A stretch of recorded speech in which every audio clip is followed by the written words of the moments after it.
Today I'm going to be making out my Asian sensation trio of dumplings because they're not just fun to eat, they're an amazing use of any kind of leftover protein that you've got. So we're going to be doing some really cool dumplings, but first, as always, we're going to be making up a great cocktail.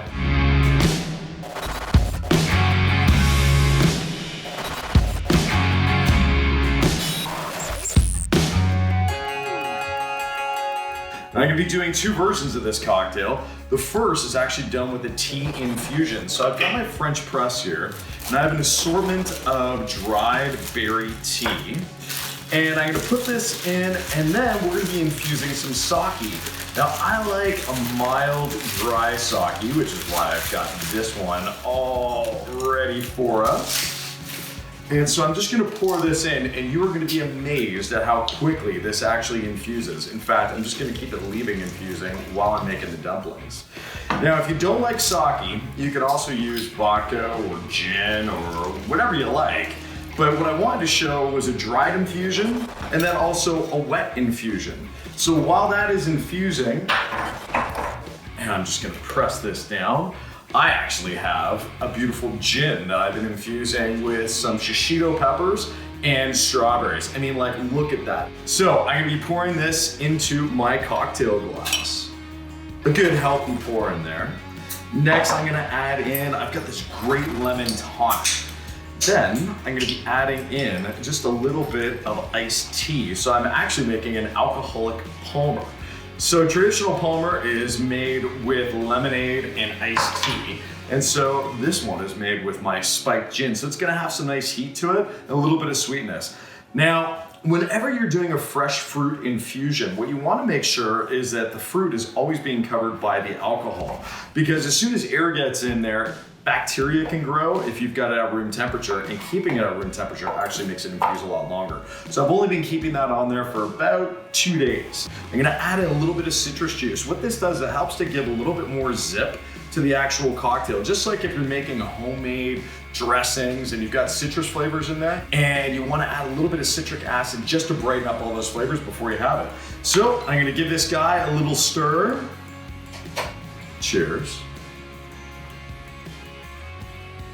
Oh, what an amazing balance. You've got the nice spiciness on the nose, but you don't get it until the end. So you get spice on the nose, citrus in the middle, great tea kind of mellowing it out, that gin flavor with the nice floral notes, and then just a little bit of heat in the back of your palate, which is gonna be perfect for these wontons.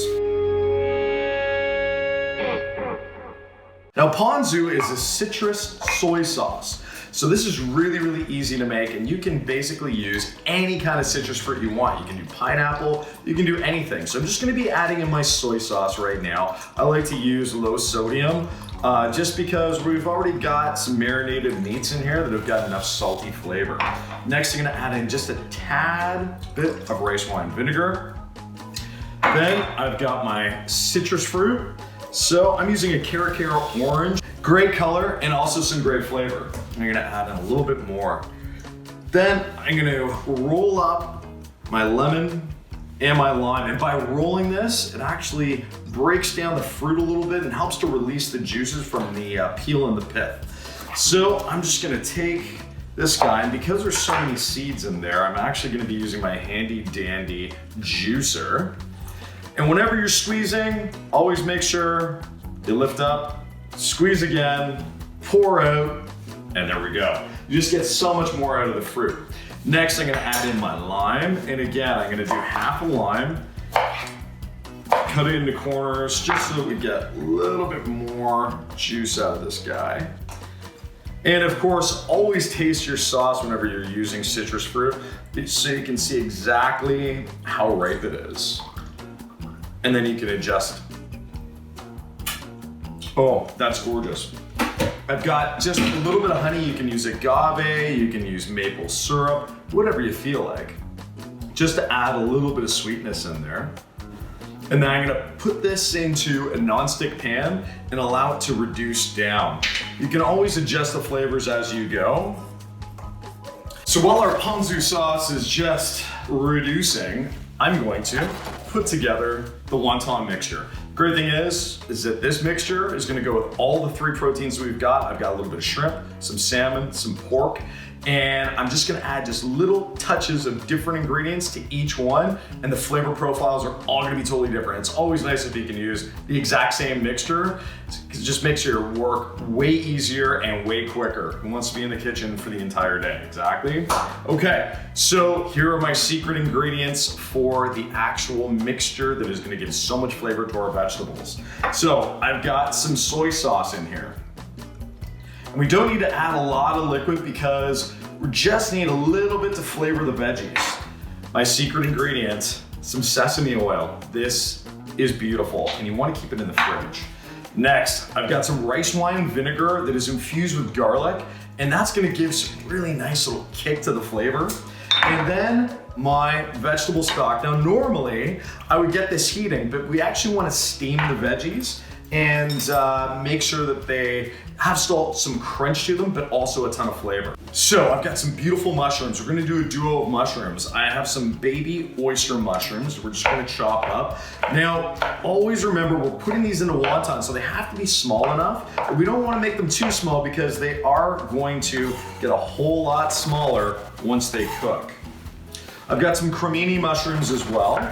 So I'm gonna put these in here, and this is a nice blend, so we get some meatiness as well as some really nice savory flavors. And it's gonna go well with all the protein that we've got going on. Drop these in. So normally I'd be using the meat of the leek. We're actually gonna be using what the cool kids are now calling the forgotten greens, which are basically trimmings. So trimmings off carrots, whatever. These have got so much flavor. I am gonna take off just the ends. And of course, I've already washed all of this. And what I'm gonna do is just chop these off into thin ribbons. Leeks are so nice to have, and they've got so much flavor.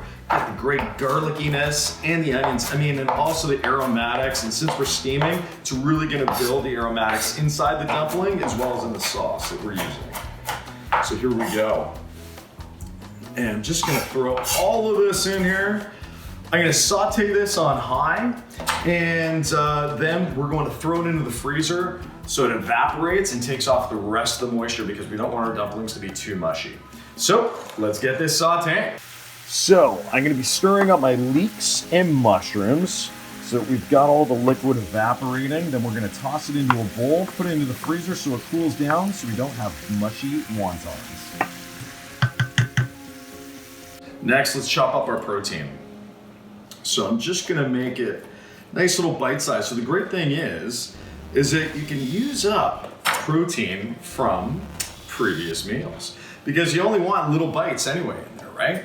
So, which is great. And so you can just kind of use up everything that you've got in the fridge and cut them into little bite-sized morsels.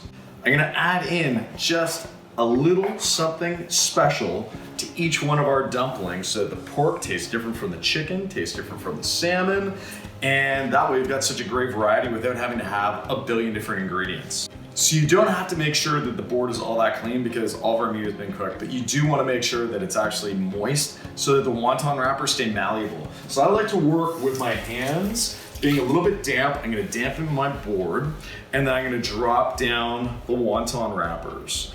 So you don't want to get them too dry or too moist because otherwise they won't seal up properly and then water or oil will get in and it'll make them all mushy.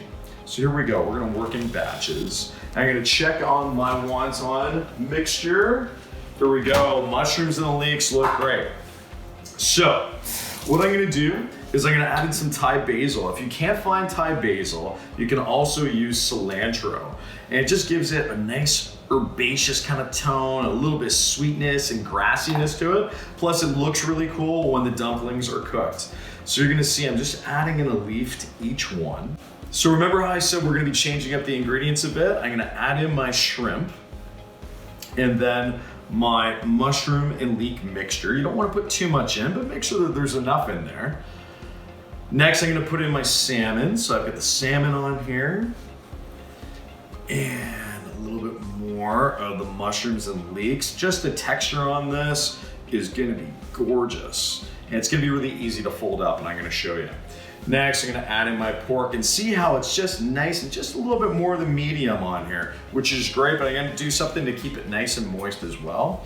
So I'm gonna add in the mushrooms and leeks. Oh my God, so good. Such an easy way to be able to marinate the veggies and saute them. And there we go. Okay, here's the cool part.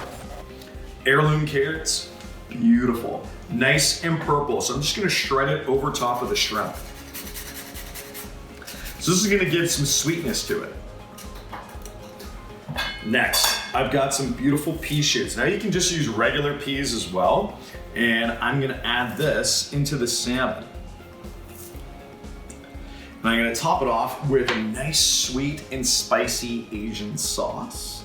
And you can do whatever you like. If you wanna put honey and sriracha together, but this one is already done by Tabasco, so I'm just gonna add that in. Next, I'm gonna add in, and this is what's gonna keep the moisture on the pork because you don't want it to be dry. And also, we're gonna be deep frying these, boiling those. So I'm gonna add in maple syrup. But again, you can use agave syrup, you can use honey, whatever you want. So when these guys heat up, it's gonna keep it moist, and also it's gonna give a really nice texture to it. So here we go. So now we're just gonna fold up the corners, like so, making sure that it's all sealed up so there isn't any air holes for any water to get into. And now we're gonna be talking directly to the dumpling cam. That's right. We'll sell you the whole seat, but you'll only need the edge. Let's get exciting, guys. And I know you're probably thinking, Jer, I can't make these dumplings. Yeah, you can. Look at this. After about your third or fourth, you're gonna wind up getting into your dumpling groove. You're gonna be able to bang these out in your sleep, no problem. And for the last one, here we go, our pork that we're gonna be dropping into the oil. It's heating up right now. And I've got the water bubbling for the salmon and the shrimp. And this is gonna be gorgeous. Let's have some wontons, but first have a sip. Oh, those Cheeto peppers and the citrus. Let's cook these guys up. So you wanna make sure that when you drop the dumplings in, you're gonna be able to stir them around so that you keep them floating. It really only takes about 20 seconds for them to cook up so they're nice and golden brown and crispy.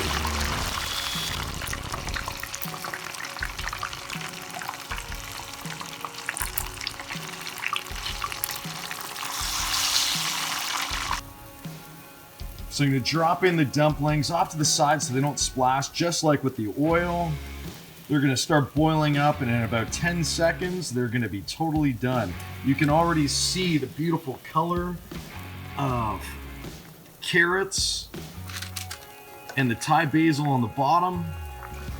Oh, stunning. And you got the pink of the salmon. Look at that, baby.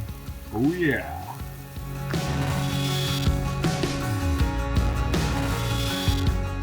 So our dumplings are all done. I'm gonna finish up my sake palmer. So I've got my iced tea again, my lemon tonic, and now that this is also beautifully infused, you can see I press it all down. Tea's in the bottom, sake's on the top.